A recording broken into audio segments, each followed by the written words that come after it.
if you're just joining us now, also I don't know if you can hear me, but hopefully you can lip read.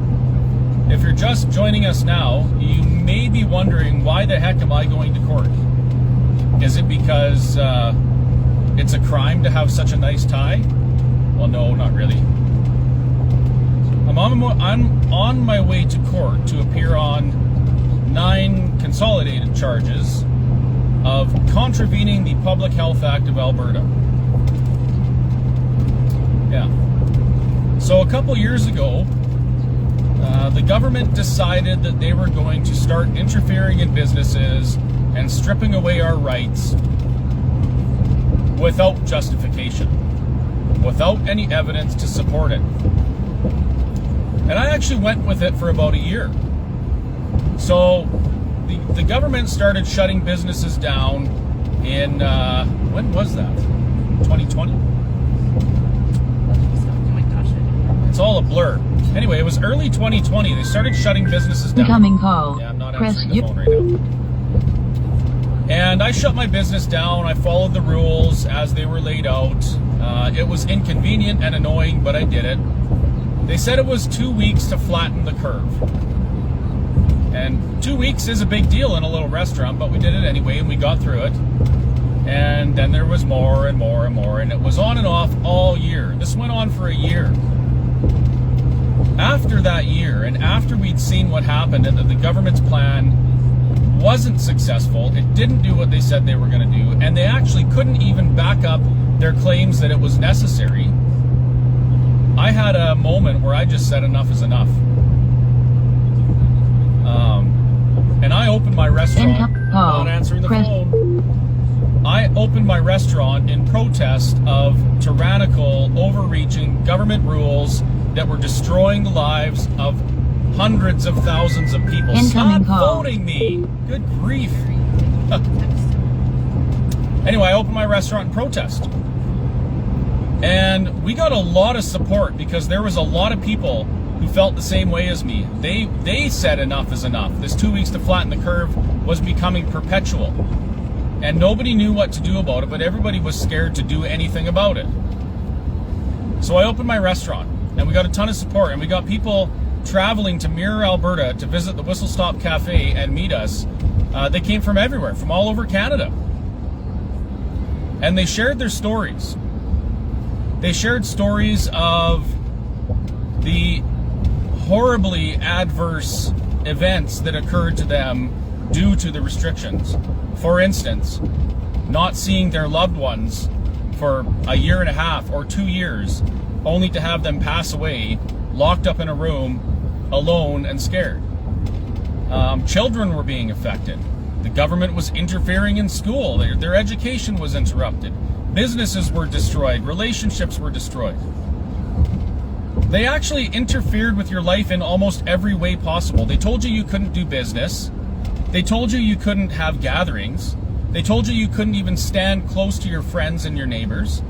They told you that you had to damn near poison yourselves by using alcohol-based sanitizers 400 times a day without ever talking about the negative impacts of that.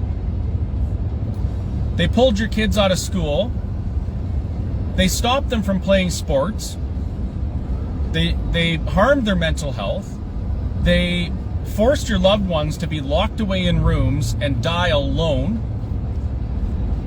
They caused so much fear that caregivers were scared to go help the people they were supposed to be caring for, only to have them die alone in their homes because they had an issue that they needed help with. They told you that you couldn't have your grandma and grandpa over for Thanksgiving or Christmas dinner, all the while having parties behind closed doors or on rooftops because, you know, rules for thee, but not for me. Thank you, Jason Kenney, and Travis, by the way, and Minister Shandro, and Jason Nixon. They even told you how to have sex. They told you that you should be utilizing walls and corners of your house to have sex around these corners so that you didn't have to breathe on your partner. Then they told you that you should even be cutting a hole in a sheet and using a glory hole. I'm sorry, government, but for this guy, there's going to be some face-to-face hot breath fluid transfer happening. Thank you very much. Anyway, they were in every single aspect of your life. And not only that, they couldn't justify what they were asking you to do or telling you what to do or throwing you in jail for not doing. And then it came out that they were actually lying to you about the disease that they were trying to protect you from. And actually, they weren't trying to protect you. They were trying to protect a fragile and critically mismanaged healthcare system. That's what they were trying to protect. Then they were caught lying. They lied to you about case counts. They lied to you about COVID deaths. They lied to you about what was going on in the hospitals. So many lies upon lies upon lies, and to this day, they still haven't justified their actions or backed them up. Did you know that in this country, the Constitution demands that anytime the government infringe on your rights, your liberties, or your freedoms... Oh, I gotta turn the camera around. See that? The Constitution demands that anytime the government does these ridiculous things that they did to us over the last 2.5 years, that they justify it first. And they haven't. That's why I'm going to court. That's why I didn't take a plea bargain deal. Because what they did was wrong. They lied to us. And somebody had to stand up and do something. Now, there's lots of people in this province and in this country that have taken stands and protested and opened their businesses and fought back against the government. Very few have actually gone to trial, gone all the way. Most people settle, take plea deals, and I don't blame them. This is scary stuff. I don't know if I'm going to win or lose. But at the end of the day, I truly believe in my heart that this is the right thing to do. Because what they did to me and what they did to you was absolutely wrong.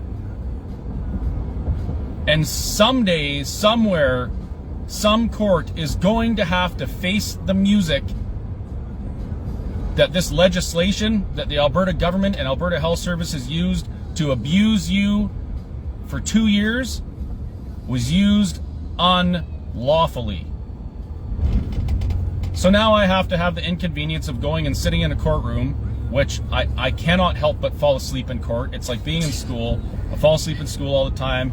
It's not because I'm bored. It's just because, I don't know, maybe it's the lighting or the recycled air. I have to wear dress pants that are too small for me because I never wear dress pants. And when I have to put them on, I got to actually suck my gut in to do them up. This is a huge inconvenience for me. My neck is too fat for this shirt. I can't do the top button up. Yet I got to sit in this tie all day and listen to people talk about what I did or what I didn't do. All the while thinking, why am I here? Why are we even going through this? It's very cut and dry. The government lied to us. They unjustly interfered in our lives. They stomped all over our rights for 2.5 years. They got caught lying about it. They admitted they lied about it. And for any of you out there wondering about, well, this whole COVID doesn't exist thing, yes, COVID does exist. I'm not a COVID denier. I'm not an anti-vaxxer. I'm not an anti-masker. I am a normal human being that lives my life as I choose, in a manner that actually doesn't harm the people around me. COVID's real. I have probably more vaccines than the average Canadian because I worked in South America. I had no problem sitting in that chair and getting stuck in the arms like 14 times so I could go down there. But guess what? All of those things I was vaccinated for, I haven't gotten them. I worked in the jungle. I was bitten by weird bugs. Probably had lizards crawling on my face in my sleep. And I didn't get any of the diseases that I was vaccinated against. And you know what? Speaking of that, this has actually gotten worse. Because now this isn't just about businesses being forced to close and, not being able to gather and exercise our charter rights of peaceful assembly and protest. This is worse than that. Because on top of all these lies, the government's doubled down. And now they're telling you to do something that is very apparent to be causing issues and harming children. Unexplained deaths in Alberta are the leading cause of death last year. And our legislators aren't saying anything about it. Anyway, I think I'm probably lost here. I forget where the courthouse is because I haven't been yet. So I hope to see you here. And if you do decide to attend my hearing, either inside or outside the courthouse, I would ask one thing of you. Please be 100% respectful and polite to every person you encounter today, whether they're, on our side of the fence or not on our side of the fence. Throughout this whole thing, I've always been calm. I've always been polite and respectful most of the time. There's times I have had explosions, but that's what I ask. Just treat everybody today with the utmost respect. Don't yell at people. Don't jeer. Don't boo. And we'll get through this together, and we'll let the truth prevail. And regardless of whether I win or lose over the next few days, my birthday's coming up, and we're gonna have a great, big, huge-ass party at the Whistle Stop Cafe in Mirror Alberta for my birthday. Maybe I'll be in jail and you guys can still have a party, but I'll be happy knowing that you're happy. So, talk to you later, and wish me luck, and maybe I'll see you at the courthouse. P.S. Love you, Mom.